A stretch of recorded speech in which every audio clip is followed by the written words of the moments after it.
অনেকদিন আগের কথা।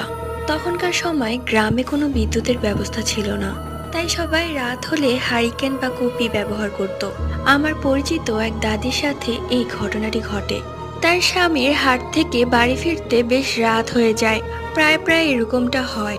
তাই দাদি বাড়ির উঠোনে একটি হারিকেন জ্বালিয়ে বসেছিল তার স্বামীর অপেক্ষায়। কিন্তু কখন যে তার চোখ লেগে এসেছে তা সে টেরই পায়নি। কারো হাতের স্পর্শে তার ঘুম ভাঙে। তাকিয়ে দেখেন তার স্বামী। সে বলে, মেলা রাইত হয়ে গেছে, এখন আইসেন আপনি? আপনি জানেন আপনার লেগে আমি কখন থেকে বয়ে রইছি?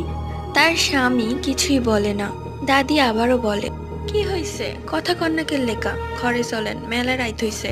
ঠিক তখনই তার স্বামী এক বিদঘুটে হাসি দিয়ে উল্টো পায়ে দৌড়িয়ে সেই তেঁতুল গাছের উঁচু ডালে উঠে হাসতে থাকে। এটা দেখে দাদি এক চিৎকার দেয় এবং সেখানেই সেন্সলেস হয়ে পড়ে যায়।